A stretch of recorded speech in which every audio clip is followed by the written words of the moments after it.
ఆఖరి వరకు ఒక మనిషికి తోడుగా వచ్చేది ఏంటో తెలుసా? ఒంటరితనం.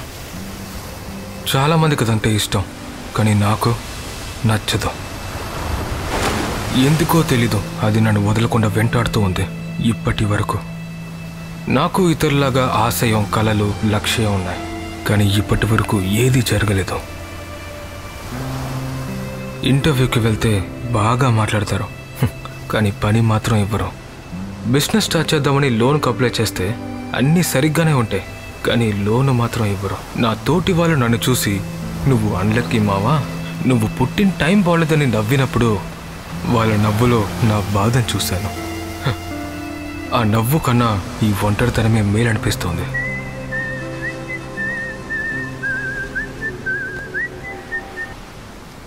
హలో. ఒరే కర్ణ, ఎక్కడున్నావురా? లారీ వచ్చేసిందిరా. వస్తానమ్మా. ఇప్పటికీ నాకున్న ఒకే ఒక ఆధారం నా కుటుంబం మాత్రమే. వాళ్లకు నా మీద ఉన్న నమ్మకం తగ్గిపోకముందే నేను ఏదో ఒకటి చేయాలి.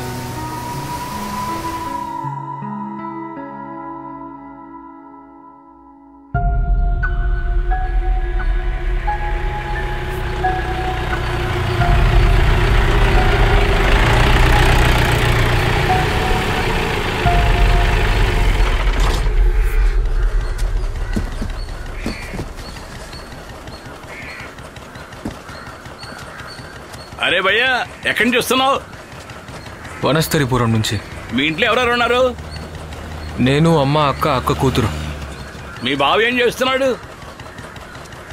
ఫారిన్లో ఉన్నాడు.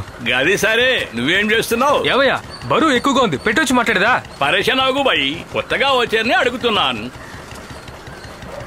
ఈ పోరగాడికి గుస్స ఎక్కువలా ఉంది. పెద్ద చిన్న తెలియకుండా కోపడుతున్నాడు. ఈ కాలం పోరగాడంతా గింతే మరి.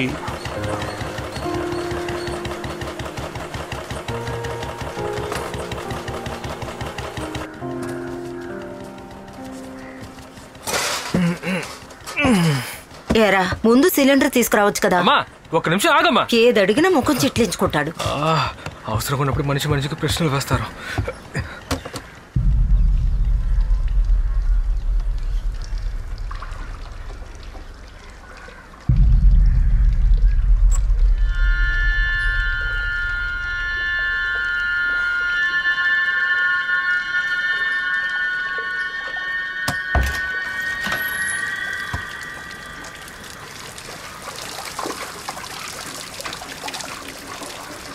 అమ్మా, మోటార్ ఆఫ్ చేయమ్మా.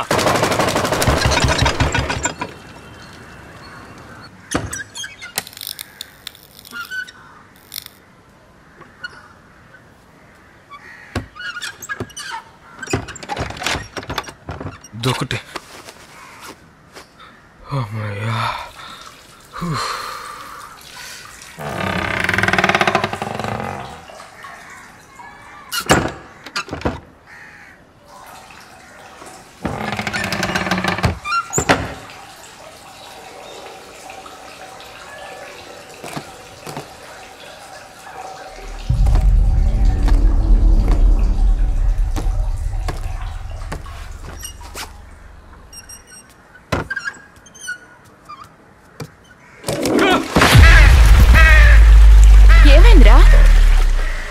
కాకి గూడు పెట్టిందక్క. కాకి గూడే కదరా, మనుషుల రమ్మనాన్ని క్లీన్ చేయడానికి. నువ్వు వరిసిన అరుపుకి నేనే భయపడ్డాన్రా.